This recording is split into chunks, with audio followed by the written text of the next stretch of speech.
बिस्मिल्लाहिर्रहमानिर्रहीम, अस्सलाम वालेकुम। अब हमारे पास टॉपिक है प्रॉपर टाइम। इससे पहले हमने लोरेंट्ज़ ट्रांसफॉर्मेशन देखा। लोरेंट्ज़ ट्रांसफॉर्मेशन में हम किसी पर्टिकुलर पॉइंट के बॉडी को लेके उसको different inertial frame of references में चेक करते हैं, उसकी मेजरमेंट करते हैं।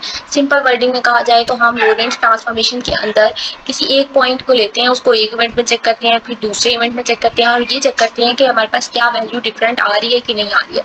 अब प्रॉपर टाइम का कंसेप्ट क्या कहते हैं? प्रॉपर टाइम वो वाला टाइम होता है जब जो किसी पर्टिकुलर इवेंट के दरमियान में मेजर किया जाए। मतलब कि आपके पास कोई पर्टिकुलर इवेंट हो, फॉर एग्जांपल आपके दो ऑब्जर्वर्स हैं या दो ऑब्जेक्ट्स जो हैं वो रिलेटिव मूव कर रहे हैं, दोनों की मोशन जो है वो रिलेटिव है, तो उन दोनों की मोशन को डिफाइन करने के लिए हम प्रॉपर टाइम का कंसेप्ट की डेफिनेशन को लेते हैं। ठीक है, अब आपके पास let us reparametrise the curve choosing the quantity. इस क्वांटिटी को हम यूज करके रीपैरामीटराइज करेंगे कर्व को। किस तरह से? ये सी स्क्वायर है, इसको कॉमन ले लेंगे तो ये सी स्क्वायर रूट ऊपर स्क्वायर रूट से कैंसिल, सी तो बाहर आ जाएगा। अब ये यहाँ 1 रह जाएगा। ये एक्स वाई जेड जो कंपोनेंट्स हैं इन टर्म्स ऑफ वी लिख सकते हैं इन्हें, वेक्टर वी, तो वी स्क्वायर, और ये सी इधर आके डिवाइड हो चुका है। ये आपके पास इसको हम डिफाइन करेंगे, यहाँ पे इसको यूज करेंगे। अब प्रॉपर टाइम को हम इन रिस्पेक्ट ऑफ टा डिफाइन करते हैं। ठीक है, अब ये जो टा होता है ना, ये एस ओवर सी के इक्वल होता है। थोड़ी सी यहाँ से मैंने इसको मजीद एक्सप्लेन करने के लिए यहाँ से कंसेप्ट लेना है कि हम यहाँ पे इनको in terms of S over C को लेते हैं। अब एस ओवर सी यहाँ पे इतना बहुत ज्यादा एक्सप्लेन नहीं है, लेकिन एस ओवर सी लेने का मतलब क्या है कि एस ओवर सी क्या होता है? ये जो एस होता है ना, ये देखें, सी तो स्पीड ऑफ लाइट है, और ये जो एस है, ये देखिए हमने 49 लेक्चर में ये फॉर्म पढ़ी जिसको हम आर्क लेंथ कहते हैं, metric tensor of arc length और मीट्रिक टेंसर का हमने टॉपिक पढ़ा था। ये उसको डिफाइन कर रहा है। एस हमारे पास यहाँ आर्क लेंथ है और सी हमारे पास स्पीड ऑफ लाइट है। ये हमारे पास प्रॉपर टाइम का एक फॉर्मूला है जिसको अगर हम इसकी डी टा बाई डी टी लिखें तो हमारे पास इसकी value 1 minus B square over सी स्क्वायर के इक्वल होगी। क्यों ये 1 माइनस बी स्क्वायर ओवर सी स्क्वायर के इक्वल होगी? कि देखिए, जब हमने इसके जी आई जे फॉर्म को ये ओपन किया, G I J D X I by D X D की X G I J dummy है, तो आई 0 पुट किया, 1 पुट किया, 2 पुट किया, 3 पुट किया, तो हम इसको ओपन करने के बाद हमारे पास ये वाली फॉर्म आई है। ठीक है, ये वाली फॉर्म को इस फॉर्मूले में पुट कर दें, इस जी आई जे की जगह पे ये वाली फॉर्म लिखेंगे, और ये 1 ओवर सी साथ में मल्टीप्लाई हो रहा है तो मैं इसको इधर ही साथ लिख लेती हूँ 1 ओवर सी, और मैंने इस जी आई जे की वैल्यू पुट कर दी है। अब ये सी और सी तो कैंसिल हो जाएंगे, आपके पास जो रिमेनिंग टर्म बचेगी वो 1 माइनस बी स्क्वायर ओवर सी स्क्वायर बचेगा, और आपके पास इसका जो है वो ये आंसर आ चुका है। अब वो कहते हैं कि बी लेस देन है सी से। अब बी लेस देन है सी से क्या क्या मतलब है? सी क्या होता है? स्पीड ऑफ लाइट होता है। तो वी यहाँ पे आपके पास कोई वेक्टर्स है, मतलब आपके पास 3 कंपोनेंट्स है, एक्स वाई जी है या v1 v2 v3 है, तो v लेस देन सी होने का मतलब है कि कोई भी पार्टिकल, ये मतलब आपके पास स्पीड ऑफ किसी भी पार्टिकल की स्पीड ऑफ लाइट जो है वो उस वैल्यू से ज्यादा मूव नहीं कर सकती है। किससे? v से। मतलब स्पीड ऑफ लाइट हमेशा उन वेक्टर्स से हमेशा लेस होती है, v से लेस होती है। तो जो न्यू पैरामीटर t आया है, टा आया है, इसको हम proper time for the particle कहते हैं। होप सो आपको प्रॉपर टाइम का कंसेप्ट अच्छे से समझ आया होगा। प्रॉपर टाइम होता क्या था? प्रॉपर टाइम हम किसी भी पर्टिकुलर इवेंट में दो ऑब्जर्वर की रिलेटिव मोशन को डिफाइन करने के लिए प्रॉपर टाइम हम यूज करते हैं। ठीक है, अब आपके पास जो नेक्स्ट है वो है, इसी को उन्होंने डिफाइन किया। अगर आप उसकी टी से टी नॉट, उसकी जो लिमिट्स हैं वो टी से टी नॉट है। जी आई जी हमें पता है कि मिनकॉस्की मीट्रिक होता है, क्योंकि मिनकॉस्की मीट्रिक में कहा था कि Minkowski metric has metric tensor, has metric, तो उसकी मीट्रिक को जी आई जी कहते हैं।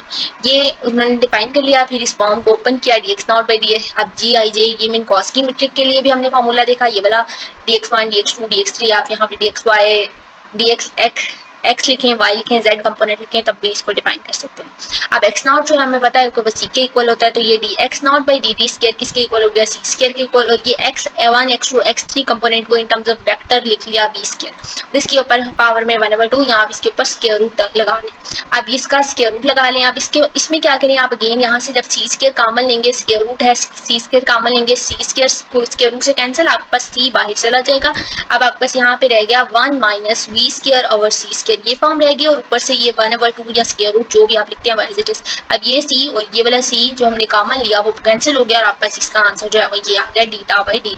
इन्होंने इसको मजीद एक्सप्लेन किया है विद रिस्पेक्ट ऑफ मिनकॉस्की मीट्रिक। अभी हमने इससे जो पहले डिफाइन किया वो arc length S over C को यूज करके क्या, और ये चीज आपने याद रखनी है कि इसका जो बी वैल्यू है ये लेस देन होती है सी से। बी लेस देन सी होने का मतलब है कि कोई भी पार्टिकल जिसकी स्पीड ऑफ लाइट पार्टिकल की स्पीड ऑफ लाइट कभी भी c से ज्यादा नहीं हो सकती है, वो स्पीड ऑफ लाइट की वैल्यू से ज्यादा मूव नहीं कर सकता। स्पीड ऑफ लाइट 3 × 10⁸ होता है, तो हमेशा उस वेक्टर्स की ये जो v है इनकी वैल्यू हमेशा c से कम होगी, 3 × 10⁸ से कम होगी। अब है आपके पास proper velocity and proper acceleration का कंसेप्ट। प्रॉपर वेलोसिटी और प्रॉपर एक्सेलरेशन क्या होता है?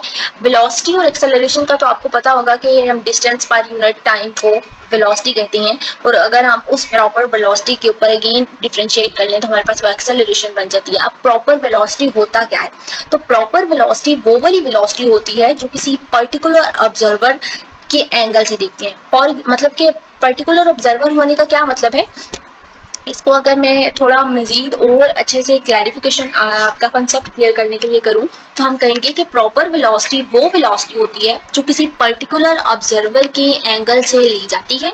अब ये वेलोसिटी, अब वो वेलोसिटी हमने लेनी किस वक्त होती है? ये वो वाली वेलोसिटी होती है जब उस ऑब्जर्वर की लोकेशन या रिलेटिव जो उसकी जो वेलोसिटी है वो किसी और वैल्यू पे इफेक्ट ना करे। प्रॉपर एक्सेलरेशन भी इसे कहेंगे कि उनका कोई इम्पैक्ट ना आ रहा हो, कोई इफेक्ट ना हो, तो वो proper acceleration. Tau derivative replaced with T derivative the corresponding velocity and acceleration become proper velocity and proper acceleration. अब आपके पास जो लास्ट टाइम पे हमने tau derivative T tau by T लिखा, इस टा डेरिवेटिव को टी से रिप्लेस कर दें तो आपके पास प्रॉपर वेलोसिटी और प्रॉपर एक्सेलरेशन बन जाएगी। That's is we have ui is equal to dxi by theta।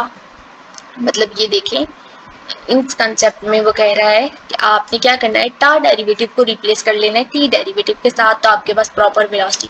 अच्छा, इन्होंने यहाँ पे that is we have dxi by theta, और ये आपके पास इस x in terms of u लिख रहा है और इसके ऊपर अगेन डिफरेंशिएट करेंगे तो आपके पास प्रॉपर एक्सेलरेशन बन जाएगा। इसको अभी हम डिफाइन करते हैं कि ये वैल्यूज किस तरह से लिखी है। अब using simple Lorentz transformation we have u naught x naught लिखते थे, x1 लिखते थे, x2 लिखते थे, x3 लिखते थे, इन टर्म्स ऑफ u लिखा है तो यहाँ पे आपने ये values in terms of u लिख लें। ठीक है, अब आपके पास क्योंकि हमने अपनी वेलोसिटी को b नॉट लिया है तो हम इस वेलोसिटी को in terms of u not था तो हम b नॉट कर लेते हैं, सारी टर्म्स को b नॉट में चेंज कर लें। अब आपके पास ये वाली वेलोसिटी की ui's कंपोनेंट कोवेलेंट फॉर्म में और कंट्रावेरिएंट फॉर्म में वो कहते हैं c स्क्वायर के इक्वल होते हैं, मतलब स्पीड ऑफ लाइट के इक्वल होते हैं। और ये वाली ये जो अब हम प्रूव करने लगे हैं ये इंपॉर्टेंट भी है, आपने इसको अच्छे से देखना है, आपके पास पेपर में ये क्वेश्चन आता है। कहते हैं कि ui और ui को ये वाली जो फॉर्म है इसका हम metric tensor arc length formula open कर लेते हैं। Gij ui uj हो जाएगा। अब Gij ui uj हमने मिनकॉस्की स्पेस टाइम के रिस्पेक्ट से हमने इसका फार्मूला ओपन किया है, u not square is the time and the बाकी, और ये जो बाकी कंपोनेंट हैं ये आपके पास सिंपल x y z है, u1 u2 u3 सबको ओपन कर लिया। u नॉट को vt लिखा टाइम का कंपोनेंट और ये vx vy vz कर लिया, और dt बाय डीटा क्योंकि प्रॉपर टाइम या प्रॉपर वेलोसिटी को हम यहाँ पे डिफाइन करेंगे। अब ये सारे कंपोनेंट, ये जो vt है इसको हमने c कह दिया और ये जो vx vy vz है इसको v स्क्वायर कह दिया, और ये जो dt बाय डीटा है इसकी हमने वैल्यू फाइंड आउट की यहाँ पे 1 minus we square over C square, square root of 1 minus we square over C square. तो ये values square root of 1 minus we square over C square है, 1/2 लिखा था ना इसके ऊपर स्क्वायर है, तो ये अब स्क्वायर इसके ऊपर भी स्क्वायर आएगा तो ये स्क्वायर और ये स्क्वायर रूट कैंसिल हो जाएगा ना, तो आपके पास c square minus we square 1 minus we square over C square रह जाएगा।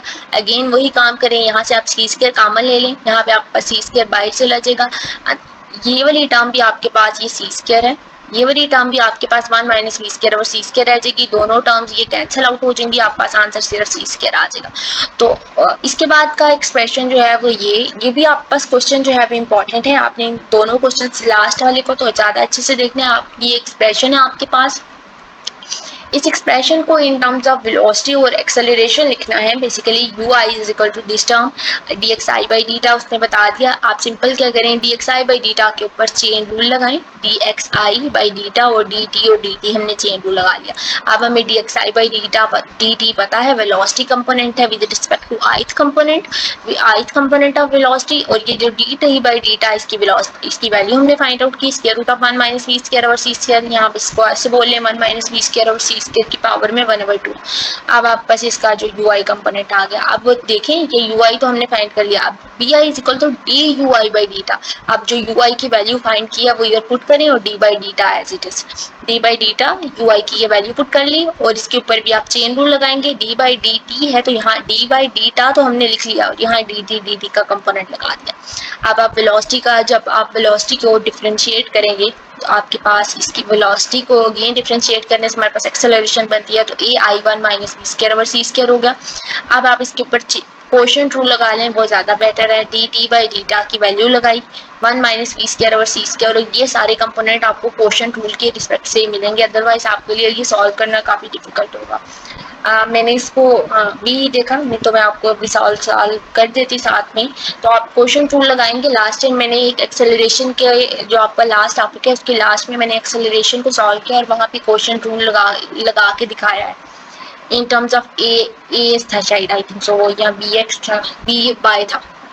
तो वही वाली वैल्यूज जाके देखें, आपको वहाँ से थोड़ा क्वेश्चन टूल याद आ जाएगा, तो अच्छे से समझ आ जाएगी कि हमने ये वैल्यू किस तरह से फाइंड किया। तो अगर आपको कोई चीज़ समझ नहीं आती तो आप नीचे कमेंट कर लें या मुझे आप इंस्टा के थ्रू कॉन्टेक्ट कर लें। अभी तक के लिए इतना ही। अल्लाह हाफिज़, थैंक यू।